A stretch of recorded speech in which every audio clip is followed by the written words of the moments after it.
네, 안녕하세요. 제이드입니다. 지난주에 시장이 그런대로 괜찮았는데요. 금요일쯤에 다시 악재 비슷한 뉴스가 나왔죠. 독일 최대 상업은행인 도이치뱅크가 위험하다 뭐 이런 얘기가 나왔었는데요. 부도 위험을 알리는 CDS가 엄청 상승을 했습니다. 근데 도이치뱅크, 바크레이스, UBS 모두 다 상승을 했고 미국 은행들도 같이 상승을 했어요. 그래서 글로벌하게 전체적으로 은행에 대한 리스크, 위험 인지가 되게 높아졌다라고 보시면 될 것 같고요. 다만 뭐 이게 올라간다고 무조건 큰일이 생기는 건 아닙니다. 2020년 때도 그랬고 작년에도 사실 엄청 높았었는데 뭐 아직까지 뭐 그렇게 큰 문제가 생기지는 않았었죠. 그래서 이게 사실 정말 나빠서 이런 문제가 생기는 건지 아니면 걱정이 많아져서 이런 일이 먼저 생기는 건지 사실 요즘엔 조금 그런 부분도 있습니다. 문제가 없지만 리만 사태 때 그런 우려들처럼 너무 걱정이 많아서 문제가 생기는 그런 이유가 되는 것 같기도 해요. 그래서 약간 선후 관계가 바뀐 느낌도 좀 드는 요즘이고요. 도이치뱅크는 사실 크레딧 스위스랑 이제 비교할 수 없을 정도로 사이즈도 크고 거의 뭐 골드만삭스 뭐 이런 데랑 뭐 거의 비슷한 수준의 은행이라고 보시면 될 것 같은데 객관적인 지표 자체는 제가 뭐 정말 뭐 다 괜찮다 이런 말씀을 계속 드리는 게 아니라 객관적인 지표상으로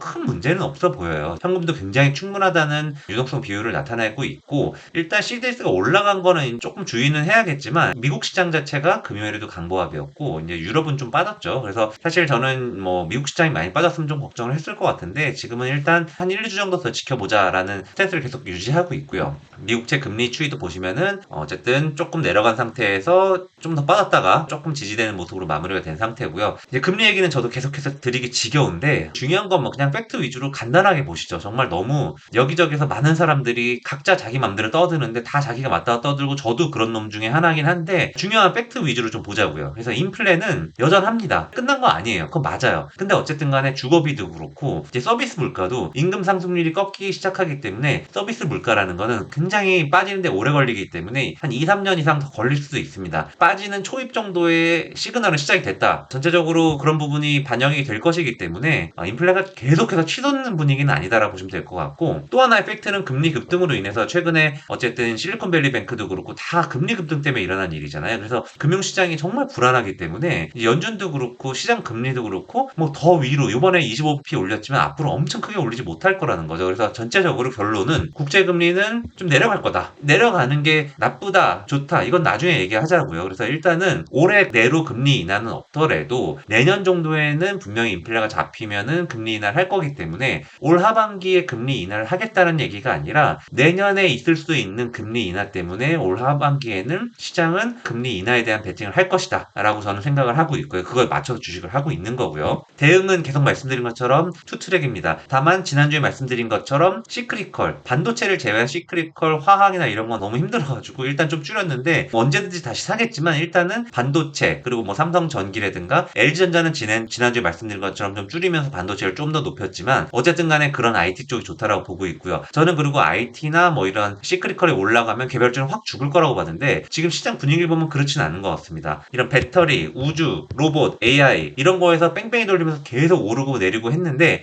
이번 주에 제가 추가한 거는 제주은행이랑 더존비전 이런 걸 다시 추가했습니다. 그래서 이런저런 많이 눌려있는 테마 중에서 아직 불씨가 살아있는 것들로 계속해서 돌려서 하는 게 맞다라고 보고 있고요. 반도체 종목이 계속 올라가면은 중소형주 사셔야 된다고 말씀을 드렸는데 지난주 금요일에 뭐 한미반도체 엄청 올랐잖아요. 뭐 이런 것처럼 이쪽에서 선별을 잘 하시면은 결과가 괜찮을 거다라고 말씀을 드리고 있습니다. 그래서 일단 뭐 지수물이 잘 반영을 못하는 것 같아서 지수를 확 줄이고 삼성전자랑 SK하이닉스 이런 쪽으로 좀 더 비중을 올렸고요. LG화학을 차익 실현하면서 LG에너지솔루션으로 스위칭을 했는데 우연찮게 LG에너지솔루션이 증설 발표를 크게 했죠. 그래가지고 이번 주에 조금 이쪽에서 괜찮으면 또 차익 실현을 LG에너지솔루션도 할 생각이고요. 현대차 그대로 유지하면서 조금 더 늘렸고 삼성바이오 차익 실현을 하면서 셀트리온 헬스케어로 조금 더 포지션을 바꿨습니다. 그리고 인텔리안테크, AP위성, 세트리I 같은 우주 테마는 이번 주에도 좋은 기회를 줘가지고 전량 매도를 했고요. 솔트룩스 AI 관련된 주식인데 이것도 절반 이상 팔았습니다. 익절을 좀 했고 다만 이오플로어랑 메티톡스는 이오플로어는 뭐 특허 침해 소송이니 뭐 이런 뉴스가 나오면서 급락하면서 저도 손절을 전량했고 메디톡스는 제가 파란색을 조금만 한 거는 다 팔진 않고 일부 남겨놨습니다만 어쨌든 손절 범위를 건드렸기 때문에 전체적으로 저는 무조건 원칙에 의해서 팝니다. 무조건 손절 라인을 건드는 애들은 팔기 때문에 마이너스 9%는 가급적 넘기진 않으려고 합니다. 그래서 거기다 깎고 제가 최근 2주 동안 에코프로 BM 쇼플레이를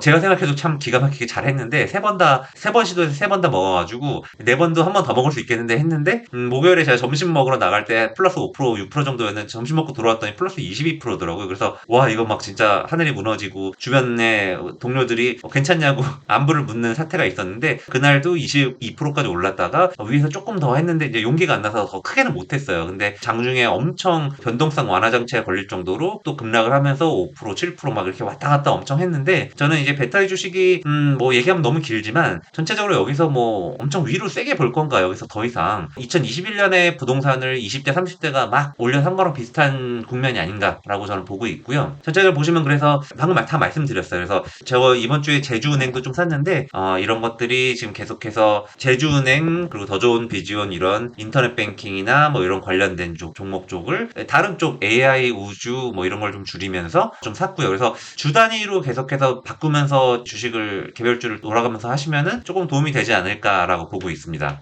가볍게 종목 좀 보시면은 삼성전자가 지금 참 좋은 자리에 잘 안착을 했어요. 50월선 장기 추세선에 잘 안착을 해 있고 과거에 2016년 이때 좀 깼었지만 이번이랑 되게 비슷하죠. 이번이랑 차트가 되게 소름 끼치게 비슷합니다. 일단 50월선, 60월선에서 두 번 정도 크게 하회를 했다가 이거를 넘어서고 조금 정체를 한두 달 했다가 그 다음에 대세 상승을 하는 흐름인데 공교롭게도 업황도 되게 비슷해요. 그래서 저는 월 MACD 오실레이터도 그렇고 한 5월, 6월 정도부터는 삼성전자가 꽤 좋은 흐름을 보일 거다라고 보고 있습니다. 특별한 악재가 시장에 나타나지 않는 한 그렇다라고 보는 거고요. 주 기준으로 봤을 때는 아직 20주선을 하회하고 있기 때문에 여기서 조금 더 공방은 있겠지만 이렇게 올라타는 과거에 이제 2019년처럼 이렇게 안착을 하는 국면으로 가버리면은 삼성전자가 굉장히 편안한 선택이 될 수 있다. 그래서 주식 선물이나 레버리지를 좀 쓰시는 분들은 시장이 불안해서 딴 걸 못하겠다고 생각하시면 삼성전자 같은 거를 그냥 이빨 사놓고 그냥 잊어버리시는 것도 좋은 방법입니다. 일봉으로 봐도 제가 계속 말씀드렸던 이런 슈퍼 대형주에서 골든크로스가 1로 나타나고